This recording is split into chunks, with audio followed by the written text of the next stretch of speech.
कार्तिक मास की कहानी। बूढ़े ससुर की धोती और हीरे मोती। कार्तिक मास की छठवीं कहानी इस प्रकार है, सो सुनो। कार्तिक स्नान की कहानियाँ। शून्य मात्र से होता है दुख दरिद्रता का नाश, समस्त संकटों से मिलता है छुटकारा। तो कथा इस प्रकार है, सुनिए। कार्तिक मास की पौराणिक कथा इस प्रकार है। एक बूढ़ा ससुर था, उसकी 7 बहुएं थीं। उसने अपनी बहुओं से कहा कि कल से कार्तिक स्नान आरंभ होने वाले हैं। मैं कार्तिक स्नान करना चाहता हूँ, क्या तुम मुझे कार्तिक स्नान करवा दोगी? 6 बहुओं ने मना कर दिया और कहा कि नहीं पिताजी, हम आपको स्वयं कार्तिक स्नान नहीं करवा पाएंगे। तब उसने अपनी सबसे छोटी बहू से पूछा तो सबसे छोटी बहू ने कहा, पिताजी ठीक है, मैं आपको कार्तिक स्नान करवा दूंगी।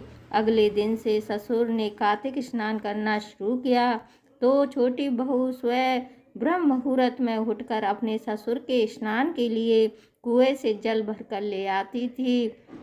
ससुर के नहाने के बाद उनकी धोती धोकर वहीं आंगन में सुखा देती है।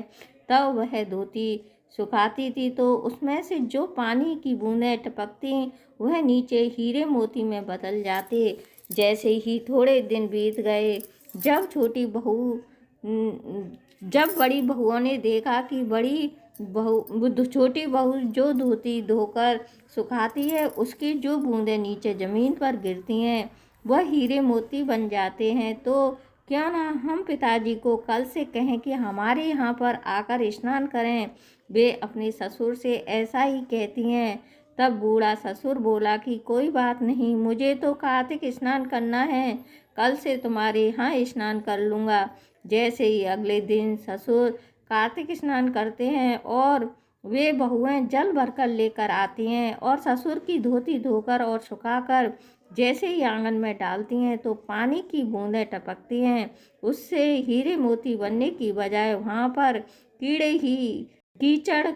हो जाता है।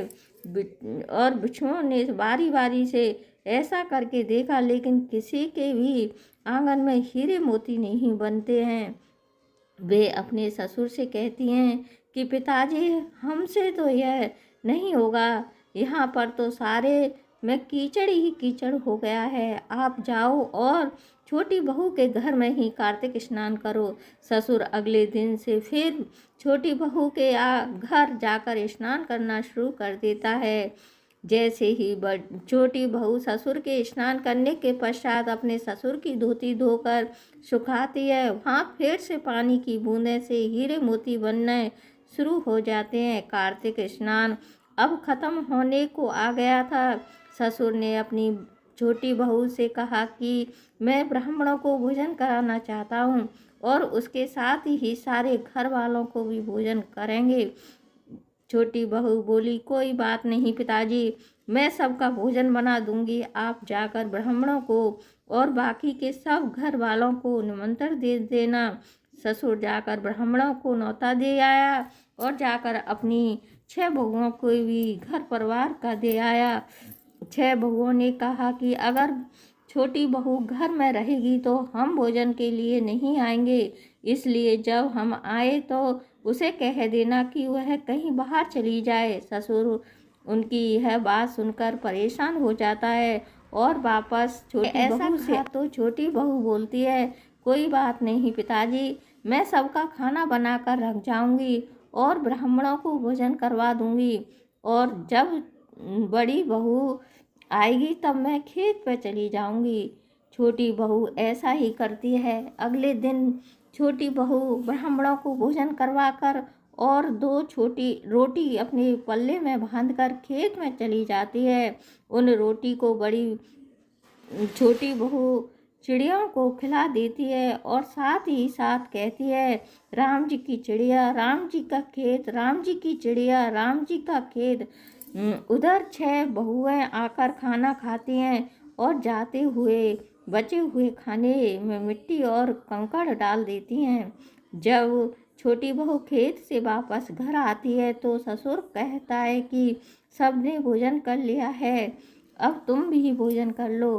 पता नहीं छोटी बड़ी बहुओं ने कुछ छोड़ा है तुम्हारे लिए या नहीं।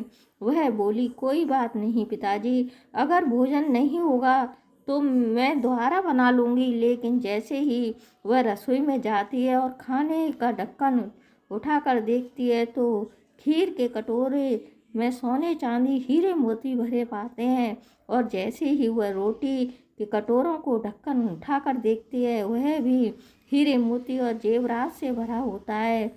यह सब वह अपने ससुर को बताती है तो ससुर कहता है कि यह सब तुम्हारी निस्वार्थ सेवा का ही फल है, जो तुमने मुझे निस्वार्थ भाव से कार्तिक स्नान कराया है। इससे कार्तिक महाराज ने खुश होकर तुम्हारा घर धन्य धान्य और सौभाग्य से भर दिया है। अगले दिन जब छोटा बेटा खेत में से जाकर देखता है तो खेत में ही उसकी फसलें सोने चांदी से लहरा रही होती हैं। बड़े छोटे बेटे और छोटी बहू के घर में इतनी धन संपत्ति को देखकर उसके बड़े भाई और बड़ी बहुएं अपने आप को कोस रहे होते हैं कि हमने शुरू में ही ससुर जी को कार्तिक स्नान के लिए हाँ क्यों नहीं करवाया था। कार्तिक मास का स्नान की दूसरी कथा।